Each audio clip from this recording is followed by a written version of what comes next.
fellow travelers, Mark here with Wolters World, and today we're in Cordoba, Spain, and today we're going to talk about our mistakes that travelers make when they come to Spain. And this can be for your first time to Spain or your 15th time to Spain, all right? And I think we need to start off with this one, and that is when tourists think that Spain is all the same. You know, the rain in Spain stays mainly on the plain. It's all the white houses and flamenco and bullfighting and things. No. Spain is very different region by region. You get a completely different vibe if you're in Catalonia by Barcelona, or Galicia in the northwest, or in Andalusia if you're hanging out in Madrid, Castilla y Leon, I mean Extremadura. You have such a different vibe in the different places, with the people, with the food, with the atmosphere, with the weather, okay? So I don't want you to think it's all like, oh, we go to the beach and drink sangria. No, that's Mallorca and the Canary Islands, all right? Other places, you're having something else. Like my Pedro Jimenez here in Cordoba, or my cava I have in Barcelona, all right? So you do have those different things there, okay? And another mistake I see tourists make, especially younger tourists when they come here, they look a little bit far into those friendly kisses on the cheeks and the really close proximity and the hugs and the staring. You'll be surprised how much they can stare at you here. I can't stare like them because my eyeballs don't work that way. But sometimes tourists take that as over affection when you realize that's just how the culture is here. There is a lot more close proximity, so don't look too far into that super friendly, gregarious nature. That's just how they are. It's not because they like you. And speaking of those Spaniards, don't make the mistake of thinking they care that you don't want them to smoke around you. I mean, in Spain, they smoke. They smoke a lot. Now, it has gotten better. I have seen that over the years of traveling here, the number of people smoking has come down, but they still smoke a lot of places. And a lot of tourists are like, why are they smoking by me? Look, don't make the mistake of thinking they care. They're like, I'm outside, you're outside, what's the problem?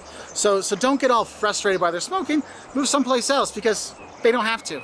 Another mistake people have when they come to Spain is misunderstanding Spanish time. Now remember, being late in Spain is polite. Being on time is really annoying, okay? It's kind of a normal thing to be a little late. Now, business meetings are different. We're talking about social occasions here, you know? So if I'm telling you, oh, well, let's meet for 8 o'clock for dinner, it's more like we're gonna meet at 9 o'clock for dinner at the restaurant, okay? You're not showing up at my house at 8 knocking on the door, because I'm probably playing, you know, a video game on my phone thinking, do I need to get dressed soon? Who is that? Is the mail here? What's going on? Look, timing is a lot different here. So don't get upset with it. Just know that there's no point in getting in a hurry. Know that you always have a little bit extra time. So just realize that, because I've seen so many tourists over the years that get upset because they're like, oh, the Spaniards are always late. They're so lazy. They're all this. No, it's just how the timing works here. It's just different. And you need to enjoy that and accept that, because you're in Spain, not in Germany. And if you aren't sure when you need to be on time, you can ask your friend, is this Spanish 8 o'clock or German 8 o'clock? Because they'll know what you mean when you say that, okay? Oh, but I will say, don't be late for your trains, because they will leave on time if they're starting where you are. So that part of timing is on time. Now, a touristy mistake I see tourists make when they come to Spain is not pre-booking. And when I talk about pre-booking, I'm not just talking about accommodation and popular tourist destinations. Like, I'm here in Cordoba during the Feta, when there's all these festivals going on, so we booked our hotels earlier, there's that. But I'm also talking about pre-booking in terms of, one, the trains. If you're gonna be taking the fast trains, you have to have a seat reservation. You have to buy that beforehand, and those trains can sell out on holidays and busy days like Fridays and Sundays, okay? So you wanna pre-book that, but also you wanna pre-book tickets to certain sites. If you wanna go to the Alhambra in Granada, like, it was booked 3 weeks out when I was looking to buy tickets, okay? So if you know you're going to Spain, you're gonna be in Granada, go ahead and book your tickets and have those already set up. If you're going to the Sagrada Familia in Barcelona, you need to pre-book your tickets for that, because if you go to Barcelona and don't go to the Sagrada Familia, you kind of missed out. That's one of the main things to see. So don't pass up on pre-booking, because that's where some tourists miss out on some of the best sites.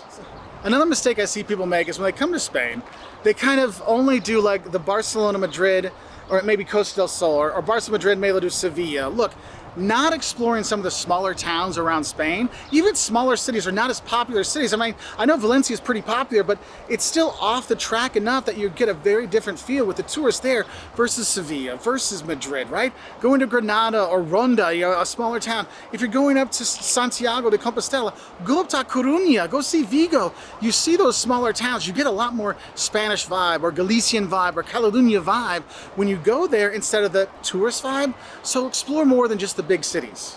And when you're doing that exploring, don't make this mistake of thinking that it's Spain. It's always sunny and warm here. No, it's not. I was in Barcelona last week and it was literally 50 Fahrenheit. So like 10 or 12 Celsius when we're walking around. I was wearing jeans, my Wolters World quarter zip, and a jacket going around at the end of May. Look, it's not always hot. Okay, well, I won't lie to you. In the summer here in Cordoba, oh my God, it is oppressively hot. But when you come here, and you're gonna be coming at different times, it's always a good idea to have layers because even the hot spots, when it cools off at night, it can drop a lot. I mean, I've gone to Madrid and I went up to Avila and I'm like, there's snow. Yes, the white houses in Spain aren't just the stucco, sometimes it's the snow. So if you're gonna be coming in wintertime, make sure you do check that 10-day forecast to see not just what the highs are, but the lows too, so you can bring the right clothes. Because I've seen a lot of travelers like walking around in Madrid in January with shorts and a t-shirt on, going like this. I'm like, dude, Corte Inglés is over there. Go get yourself a jacket. Now, if you're flying to or from Spain, I think another mistake tourists make is kind of thinking that Vueling or some of the other cheap airlines will kind of let you get away with overpacking or having overweight luggage. No, I mean, I've had the hardest time with because I've brought students here a number of times, when my students overpack, the airline's like, hey, they're over, they need to pay. You know, I see all these, TikToks and Instagram of people like trying to hide extra clothing. Like, I'm gonna put a bra on and then I'm gonna put clothes in the bra so I just look like a big fat guy getting on the plane. Look, they'll catch you. And if your luggage is overweight, they're gonna make you pay for it. So pack accordingly when you come here. And here's one of the best things, and advice from Jocelyn, my wife, about coming to Spain. You can buy everything here. They have fantastic clothes. The people dress really well here and their shoes are awesome. So just buy your stuff when you get here if you need more stuff. Don't overpack, because that is actually another mistake people make, not just on the airlines like nailing you for the overweightness, but you don't want to overpack because there's not always a lot of space. If you're on the trains where you put your bags for your luggage, in your hotel rooms, in the taxis, it's not like tons and tons of space. So try to stick to those carry-on size luggage and the backpacks as opposed to the old school huge suitcases. Now, all this talking has got me thirsty, and that makes me think of a drinking mistake people make. And the thing is I know if you look online, it seems like they're like, no one drinks sangria anymore. That's a mistake.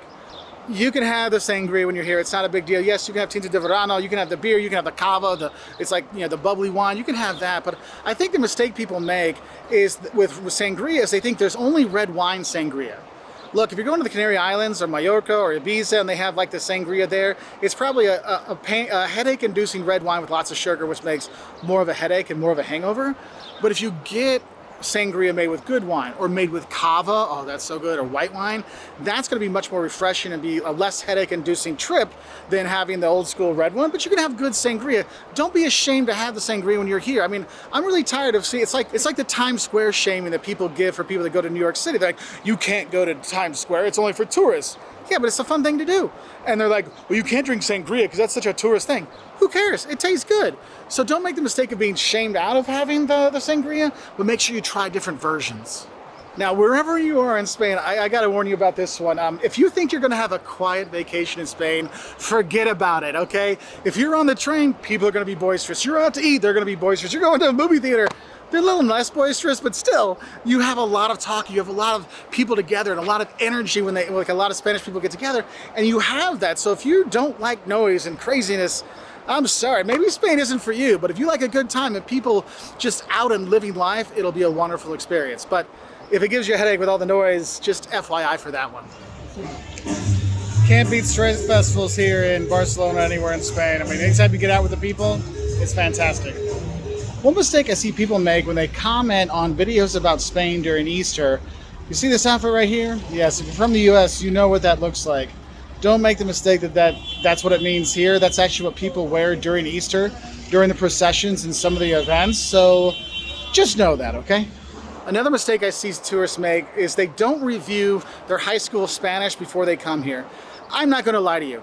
Spaniards speaking foreign languages is kind of like people from the US speaking foreign languages. You're like, oh, that's cool. Or people are like, wow, you speak foreign, like it's kind of a surprising thing, though a number of people do, and people learn it in school. Like you had Spanish or German or French in school, you probably don't remember it now, and Spaniards had English or French in school, they just don't remember it right now.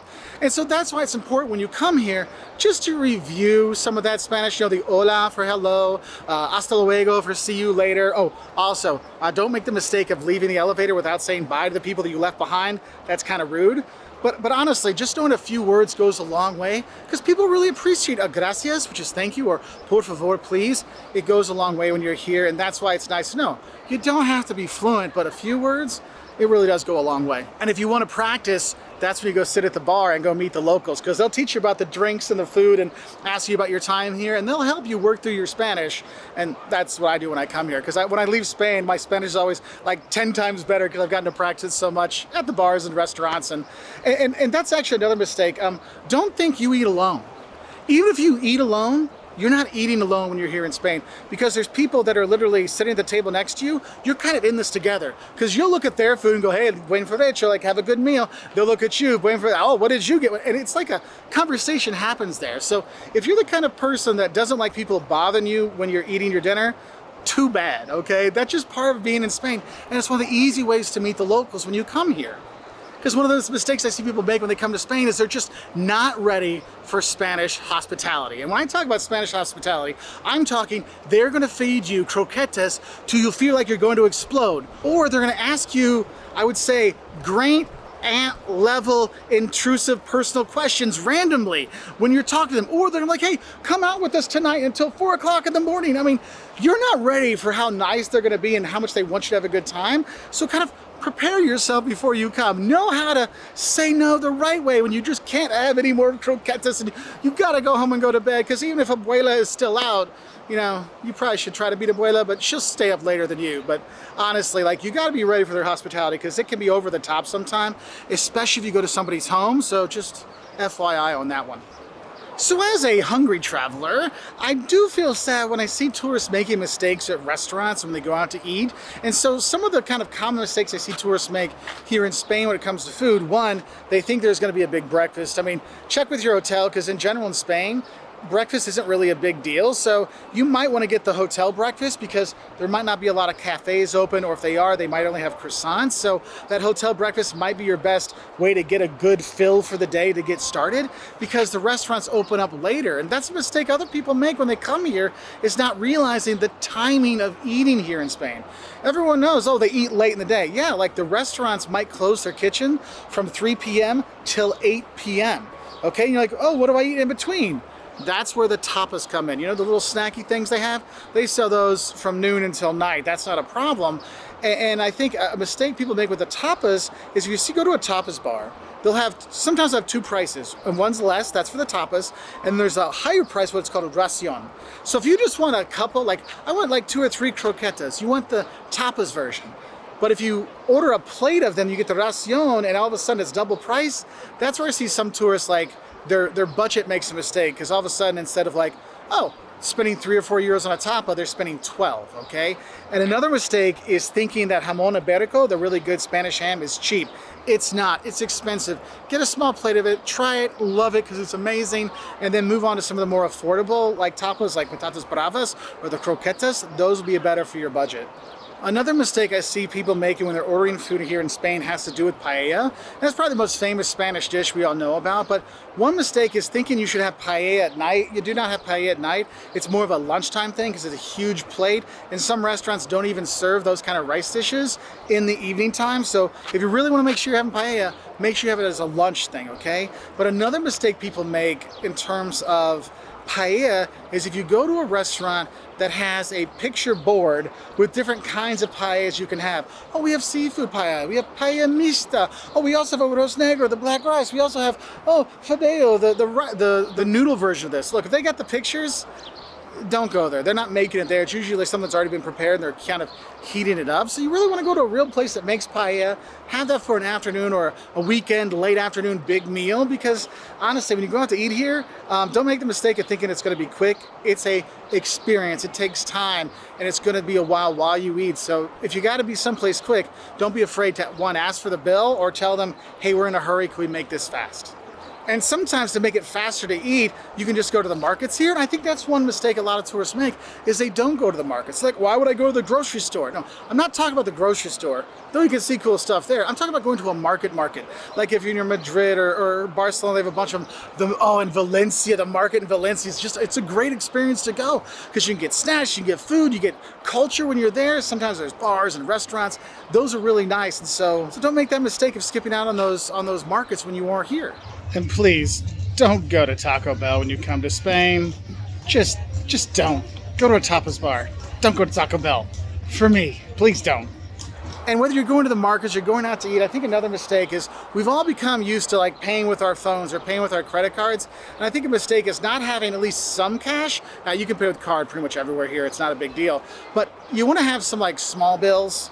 Or small coins, you know, when you are here to buy little things when you're going around, getting that bottle of water, buying the postcard to send to grandma, these kind of things.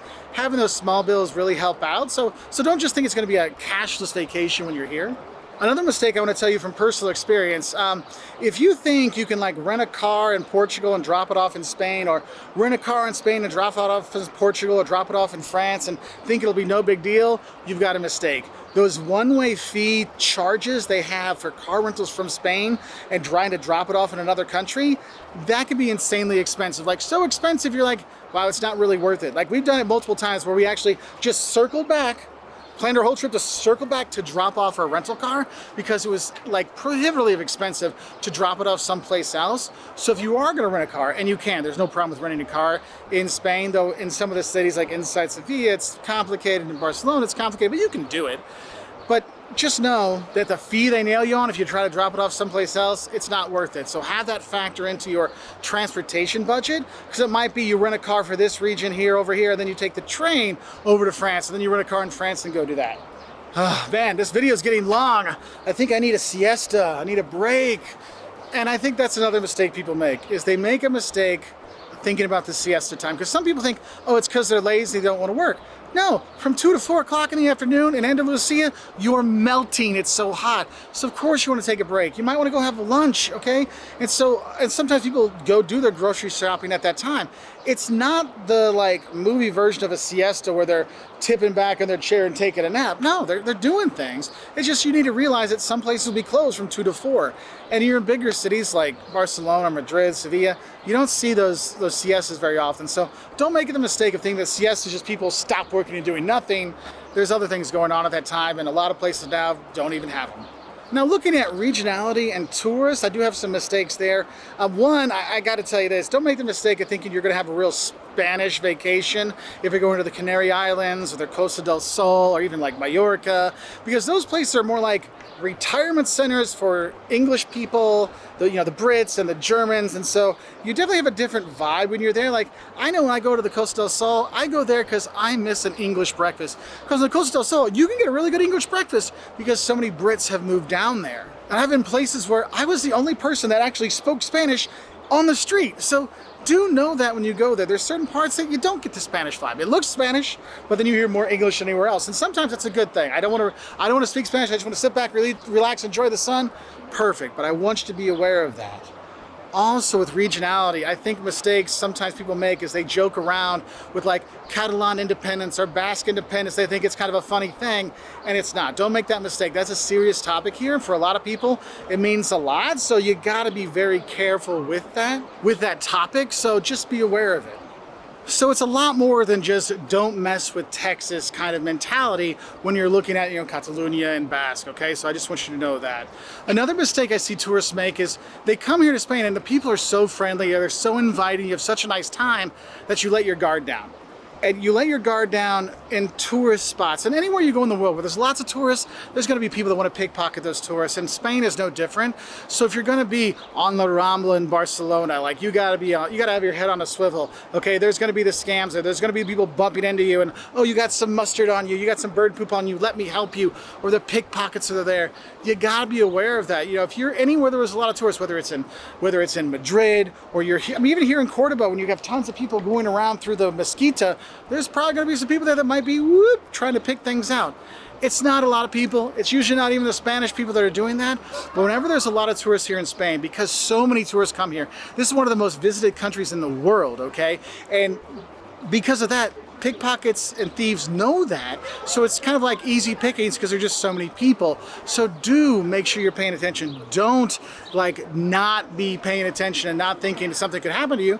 And it could just mean keeping your wallet in your front pocket. Don't let your little kid walk around with a big camera. And if you're in a place like Cordoba, probably not too many issues, really, honestly, even with all the people in Mesquita. But if you're in Sevilla going around, if you're in Madrid, Barcelona, those are things you need to be careful with. And it's the same scams. If I have a whole video on scams here in Spain, that'll help you out. So just watch that. I'll link it below to give you some more ideas. But honestly, these mistakes that tourists make are honest mistakes. You don't know what you don't know. And so I hope these videos can help you enjoy Spain more. And I know there'll be some haters on here because I'm talking about stuff. But honestly, Spain's a fantastic country to visit. Great food, great people, great sights, and great fun. So I hope you come here and realize it's not a mistake to visit Spain. It's a fantastic experience. I'll say bye from here in Cordoba, Spain.